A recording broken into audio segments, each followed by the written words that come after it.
Namaste, everyone. Blessings to all of you. Welcome to Sunday Night Alive, brought to you by Life of Spiritual Power. My name is Reverend Denise Schubert, and we come together on Sunday nights to talk about what it means to live your life with spiritual power, to live your life with more poise and confidence, happier, more peaceful, healthier, able to transcend trauma, able to rise above the mitigating circumstances in life that seem to appear to rob us of our peace of mind and our what I would call joie de vivre, our love of life. So we're here to let's spend some time together loving life. If you are here with me, please take a moment and say hello.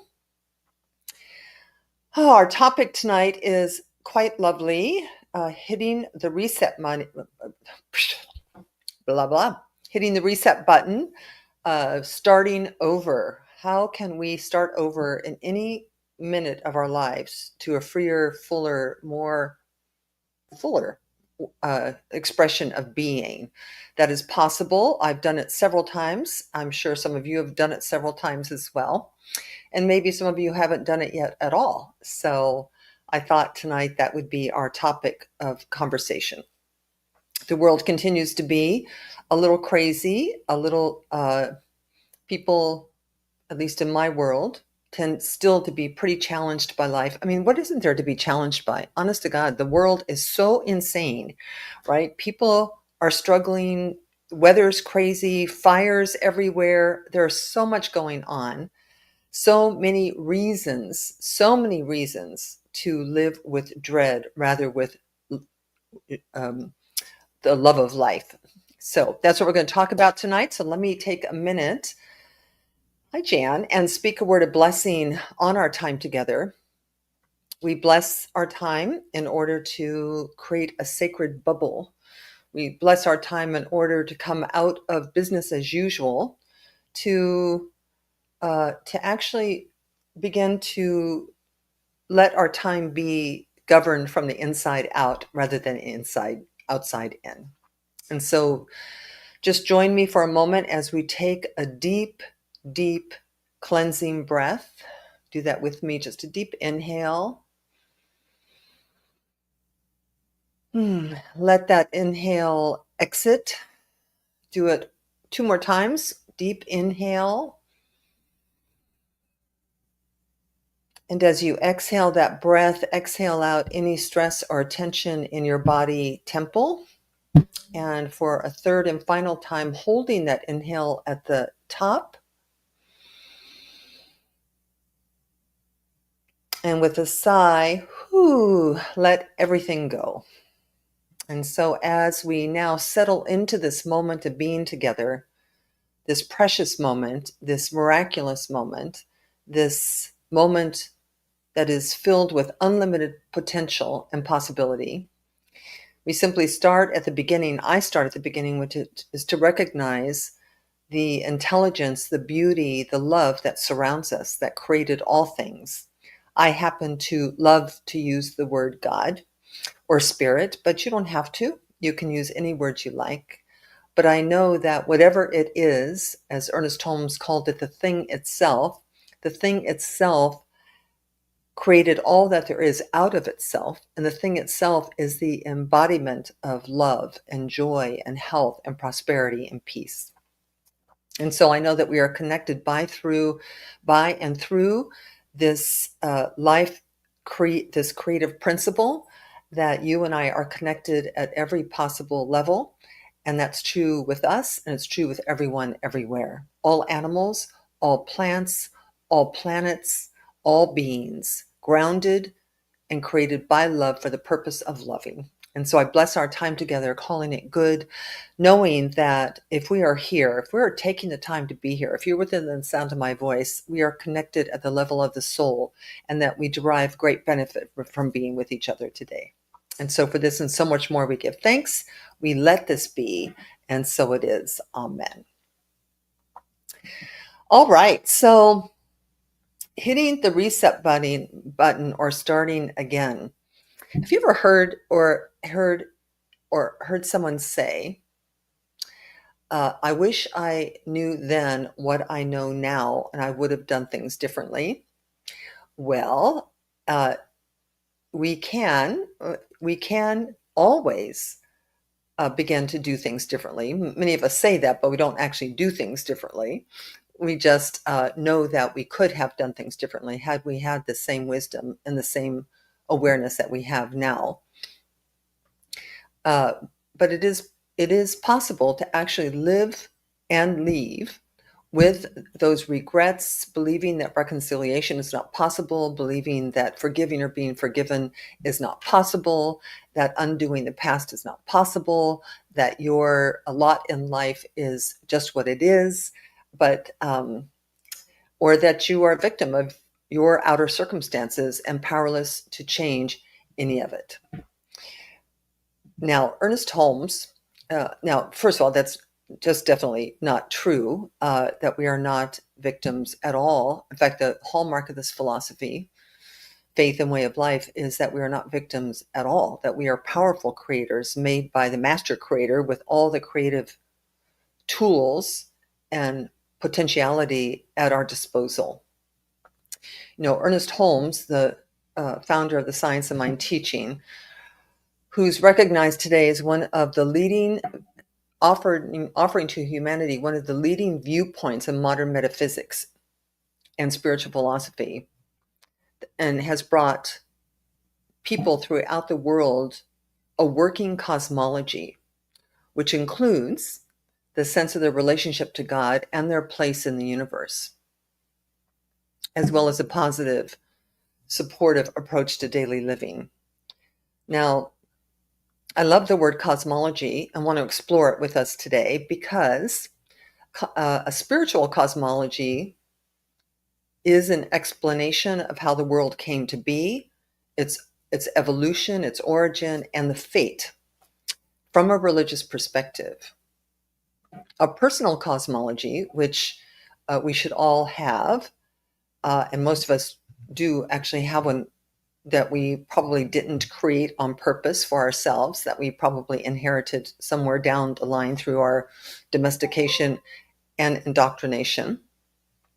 But our personal cosmology is your explanation of your origin, your evolution, and your fate. It's like, how do you fit into the world? What is the world? How do you fit into it? This cosmology you have created or will create is directly related to your experience of living while you're living. So it was Einstein who said, you've heard me quote him many times, it was Einstein who said, do you believe you live in a friendly universe, or do you believe you live in a hostile universe? And he said that whatever your answer is, however you respond to that question, will dictate your experience of the universe. So tonight, I think it would be wonderful to consider creating for yourself a working cosmology moving forward, because it has a direct correlation to the people, the events, the circumstances, and your experience of what it means to live in life, with life exactly the way that it is. One of the hallmarks of the Science of Mind teaching, philosophy, faith, and way of life, is that we are co-creators of what goes on here, that we are not victims of what goes on here, that we have power. So a few ideas as we begin, or to begin to think about as you begin to reorder your personal cosmology. Now, do you need to? Of course not. Of course not. Now, the fact is, if you are thriving, and by thriving, I mean regardless of what's going on in the world, that you feel happy, that you're healthy, you feel like you have some control over your circumstances, you are glad to be alive, you're not afraid of death, you know how to heal your body. If all of those things are working, then there is no need to make any adjustments. Now, I myself always need to make adjustments because I am human, and chances are you are human too. And so I think there's always more. There's always an upward spiral of becoming the more of who we could be. So a few ideas. One is the entirety of life, the entirety. And when I say this, I'm not fudging and saying 90%. The entirety is perspective and perception. That what you and I call real, what you call real or a fact, is merely your point of view. What I call real or a fact is merely my point of view. And it's possible, and it is not only possible, it is true that uh, there may be others who share your point of view. There may be others who share my point of view. In fact, there may be a lot of others, but that doesn't make it any more factual or real. It's still perception and perspective. Uh,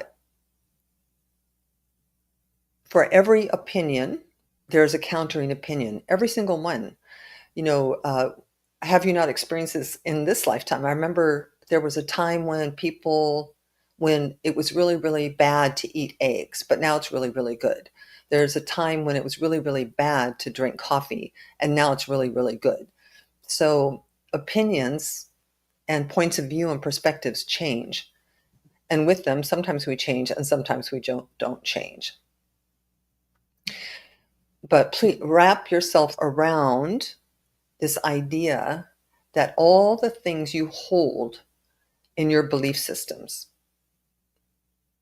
are your perception and your perspective. Does that mean you shouldn't have them? Of course not. There isn't any way around that. It's like you can't make it so it's not that way. Just know that this means that you are not right. So you are not right about anything. It's just your perception. And the person you're arguing with, it's just their perception. And the world doesn't work. The world does not work because people believe that what they think is real and right. And people kill over that. They fight over that. We lose relationships over that. We alienate people over that. So if we can soften around our own ideals as recognizing them and taking responsibility for them as being ours, we can be a little more tolerant with ourselves and other people. There are a bazillion ways to live life. A bazillion. We can choose to live any way that you like. So 3 is you can change your mind, your perception, anytime you want to. And in fact, this is the hallmark, the lodestone of the Science of Mind teaching. Ernest Holmes for years said, change your thinking, change your life. Change your thinking, change your life. You all know my story. Most of you know my story. I shouldn't say that. I shouldn't even say most of you. There are 8 billion people, and maybe 100 people know my story. But really, I was pretty entrenched in the human drama, which is really a roller coaster of ups and downs, right? I'm happy when you have the right job, you're happy. When you don't, you're sad. When you have the right relationship, you're happy. When you don't, you're sad. When you win the lottery, you're happy. When you don't, you're mad. When people do what you want, when bodies are where you want. So there is this constant being thrashed around by outer circumstances. That's how life is for most people. And for most people, that drama of being happy, not happy, there is, it's mostly not equal. I don't think for myself it was equal, like I was 50% happy and 50% not happy. I think it's way more struggle than happiness before you have a spiritual aha moment, before you hit the reset button, before you take the steps to alter what you've been taught and trained to think and do, to actually create a cosmology that fits you, that is more in attune with your spirit. So the idea that we live in a fixed universe where you have no input, no say or control is a limiting idea. That the person who lives with this idea that the universe is fixed there and we're just trying to muscle our way cannot help but feel like victims of circumstance. It would be inevitable, or to feel lucky or unlucky, or to feel blessed or not blessed. And this idea is not only is the thought of a static or fixed universe limiting, and it is limiting because it limits your experience of choice. It limits your experience of power. So it is limiting, but it is simply not true. Now, this whole idea is challenging, and I keep, I'm kind of well known for creating big ideas in 20 minutes. Like we could have probably stopped at one idea and spent 6 days on it to really embody it, right? And to really understand it. But that's just how I roll. So I'm pretty sure if you're here with me, you're going to roll that way. Spiritual masters, many spiritual masters, all spiritual masters talk about the relationship between thought and suffering, desire and suffering. They all tell us to get out of our heads and to move into our hearts, to stop thinking so much and start feeling more, to start experiencing more this inner landscape, to pay less attention to what we think and feel. Sadhguru, one of my favorite teachers last year, really talks about how until we choose to step into living within a spiritual context, that we're living in a psychological one, which means living in our heads, thinking that what's in our heads, what we're thinking, is real, or what we're thinking is the end all be all. And he would say, stop giving your thoughts so much power, stop giving your feelings so much power, because doing so keeps us trapped in this maze of perception and perspective with no way out. And that the spiritual universe has to be experienced. It's almost like you have to catch it in consciousness. He had a beautiful quote. He said, "Every moment there are a million miracles happening around you. Flowers blooming, a bird tweeting, a bee humming, raindrops falling, snowflakes wafting, and the clear evening air. There's magic." He says, "There is magic everywhere. If you learn how to live it, there's nothing short of a daily miracle. Life is nothing short of a daily miracle." So hitting the reset button and starting over requires not only courage, and it does require courage, but the fortitude to walk through the readjustments that will inevitably allow such a bold decision. I'm going to read that again. So hitting the reset button in life and starting over often requires not only courage, but that fortitude to walk through the readjustments that will inevitably follow such a bold decision. Now, I think two things here that are important. One is that hitting the reset button is an awareness and a choice. So at 45, when I hit my reset button, and it was a big one, I was pretty face down in the mud. Do any of you know what I mean when I say that? Like, it was pretty, I was successful. I had money. I had a good job. I had from human terms, I was pretty successful, but from soul terms, I was pretty empty and pretty, the Peggy Lee song, "Is That All There Is?" Is that all there is? Everybody will come to the point where they question the value, the meaning, and the purpose of life, and some people will pursue the answer to that question, and some people will give up and will resign to the human trauma, the roller coaster. So you want to give yourself some time and space, because the people, the situation, the facts of your life will inevitably need to adjust to the new you. Now, this is very simple in some ways. If you've spent 50 years being cranky or angry or resentful about your parents and how you were raised, or about the love of your life leaving you for his secretary. That didn't happen to me, but I'm sure it happened to some of you. Any of those things, you have to, that will require a change, right? So all of a sudden, if you're going to go from cranky to loving, you've already surrounded your people who have accepted you as a cranky person.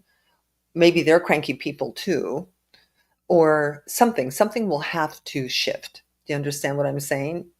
So this period of time between the new you being anchored in consciousness and the old you being reset could be disorienting, sometimes lonely, and also sometimes painful. But you all, in Science of Mind, I think you're all aware of the wonderful analogy of the carrot seed and the carrots, right? If you plant a carrot seed, you will get a carrot. That's how the universe works. How the universe works is if you plant a carrot seed, the universe will grow a carrot.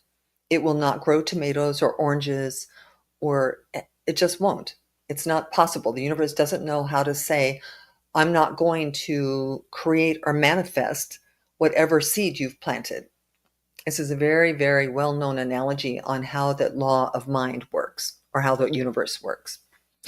So if you've been planting carrot seeds your whole life and you decide that you would rather have tomatoes, when you say, oh God, I'm really tired of carrots, I really want some tomatoes, you can begin to plant tomato seeds. And if you plant tomato seeds, you will have tomatoes after a period of time. Now, it takes a minute because the seeds have to germinate in the soil, and then they have to break ground, and then you have to wait a minute for them to evolve into the full plant, the full tomato plant. Now, everything in your life and my life, in each person's life individually and personally, is the result of planted seeds. Everything.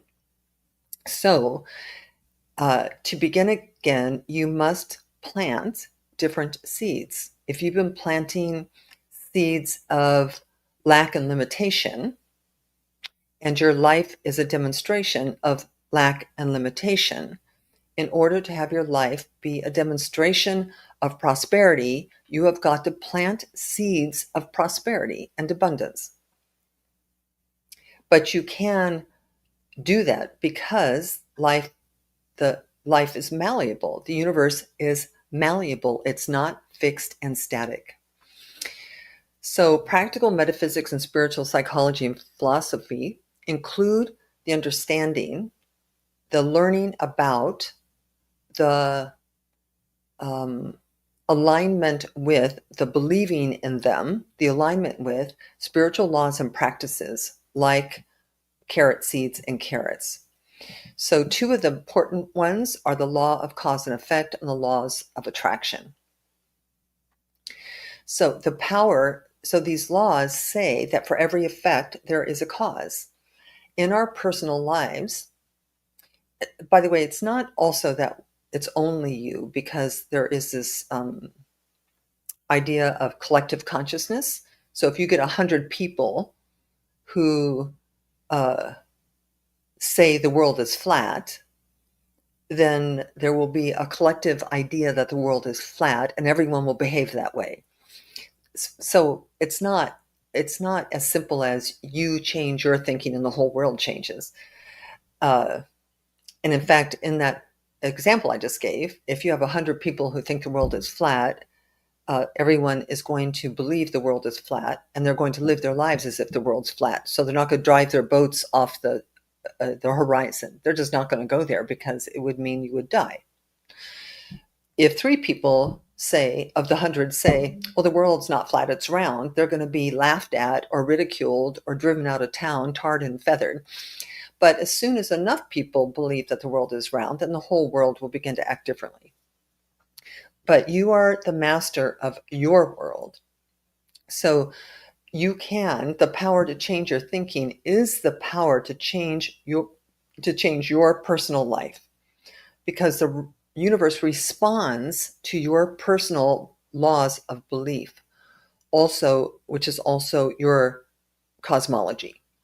So the world is going to respond to you according to you, not according to your brother or your sister or even the 99 other people who want to continue on the roller coaster, but you don't. Possibility needs a declared intention and an unfettered path for manifestation. A declared intention and an unfettered path for manifestation. So if you plant a tomato seed and you go out and dig it up every 2 days because you don't believe it's going to happen, that you are the path for the growth of the tomato is fettered. It can't possibly do what it's supposed to do if you withhold water or if you withhold the sunshine of your consciousness. So if you decide and choose to hit the reset money on your finances, boom, and you start planting seeds of prosperity, which might look like taking a prosperity class, or working with a money coach, or reading books about, there are so many fabulous metaphysical books on building prosperity. If you start doing those things and stand firm in your faith that it will manifest, that's an unfettered path that it cannot help but happen. So, one, you want to choose what your future life will be. You can do that tonight. You could do that right here if you wanted to. You can create a big idea for 2025. Will 2025 be a year of financial abundance? Will 2025 be a year of personal peace? Will 2025 be a year of expansion or a year of silence? Will it be the year you get married? Will it be the year you finally lose that weight? Will it be the year that you bring your A1C under control? Do you understand? You can declare choose what your future life will be. What would you love? What would you love? What would make you happy? Then commit to expressing that choice every day in thought and in action. In thought and in action. So this is where the work comes in, where the rubber meets the road, because you have to pattern, habit, repetition has your life the way that it is. So if prosperity is an issue, it's because you don't think prosperity, you don't act prosperity, you don't move in prosperity circles. So to commit to expressing that choice every day in thought and action takes rigor. It takes commitment and intention. And then as you do that, and you will be guided, by the way, the universe supports you always in having what you want, that the universe conspires for your greater good always. So 3, gently allow that which you no longer desire to leave. So give it permission to leave. I am tired of being mad. So let your anger leave. I am tired of living from paycheck to paycheck. Let that idea leave you. Gently let it leave and allow that which you desire to arrive. Allow it. Let it come. And as you do this, you'll, over time, just like the tomato seed takes time to grow a tomato, over time, your consciousness will change. You will become a different person. That aspect of your life you will have hit the reset button. So in the end, when all is said and done, start again to change your life, produce different results, have different outcomes, and experience your power, poise, and confidence. I have a wonderful quote I found while I was preparing for today, which I think you'll like. I want to show it to you. So you might want to write this down because it's very cool. Let me get this off here. Fear has two meanings: forget everything and run, or face everything and rise. So this can be a mantra. So next time you have fear about planting those tomato seeds, or fear about becoming more loving, fear about forgiving your parents, you can decide, face everything and rise, because your rising is directly related to your allowing, to releasing and allowing. So let me get you back to me. So most often, I've talked about this many, many times, that sometimes it's a shame, actually, that most resets happen out of disaster. You know, you lose someone, you get fired, you get a diagnosis, you have an accident, you're face down in the mud. Most often we initiate change when we've come to the end of our rope. I don't even know where that saying comes from. I'm at the end of my rope. I don't know what that means, but at any rate, but sometimes, and because even no matter how successful you are, how healthy you are, how wealthy you are, how satisfied you are, how purposeful your life is, there's always more. There's never a moment when you've fulfilled the possibilities or ultimate potential of your life, because we are in a universe that is not static and fixed. We are in a universe that changes, that grows, that evolves. So it doesn't matter where you are, whether you're face down right now or you're somewhere in between.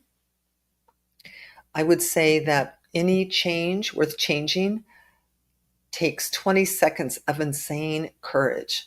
To go on that trip, to say yes to the wedding proposal, to change jobs, to sell your house, to move to a new city, to, I want to hit yours, to write that book, to do whatever it is it's yours to do. If fear is holding you back, any kind of fear of failure, fear of something new, fear of change, fear of being uncomfortable, fear of ridicule, let everyone else deal with themselves. You deal with yourselves, and you just bring forth 20 seconds of insane courage and jump. So that's the message tonight. The message tonight is hitting the reset button and starting over. And this can happen for anyone at any age, under any circumstances. I promise you that the universe is so loving and so supportive and so mysterious and so miraculous and so magical. It is just waiting for the seeds to be planted so it can say yes. Yes to carrot seeds, yes to tomatoes plants, yes to your prosperity, yes to your happiness. So go for it. That's my message tonight. Just go for it. No matter how old, how young, how rich, how poor, how anything, go for it. So if you want to, before I pray us out, you can go to my website, deniseschubert.com, for things to see, things to do. If you want to support this ministry with a love offering, a gift, or a tithe, you can do that through to revdschubert@gmail.com, through PayPal, Venmo, or Zelle. And I appreciate that if you do. And that's it. That's it. I invite you, if you're I'm streaming to you live from Fort Myers, Florida. If you're in Fort Myers or in the Florida area, I will be speaking at the Unity Church of Bonita Springs next Sunday, and I'll be speaking at the Center for Spiritual Living in Cape Coral on February 16th. Invite you to join me there or join me online, because spiritual community and spiritual messages are useful as you're hitting your reset button, as is everything spiritual. So read those books, read the quotes, hug a tree, listen to people who are a little bit further down the path that you are. And I promise you, you won't recognize yourself a year from now. You will be different, a better version of you. All right, so let's just take a moment and I will pray us out. Praying us out, blessing us in, and praying us out is purely to give gratitude. It's to thank the universe, to thank life for bringing us together tonight, to give thanks for whatever inspiration has come, for any new idea, to give thanks for spiritual community, to be thankful for the very possibility of hitting a reset button, for starting over again. Could you imagine being stuck with old ways of thinking and doing things for all of our lives? And it's possible, people do it all the time, but you and I don't have to do it. And so, in gratitude for the blessings you have given me tonight and for the blessings I might have given you tonight, we give thanks. We let this be. And until next time, we just together acknowledge the good by saying, and so it is, and so we let it be. So, enjoy the good this week, and I will see you next Sunday on Sunday Night Alive. Peace and blessings to you.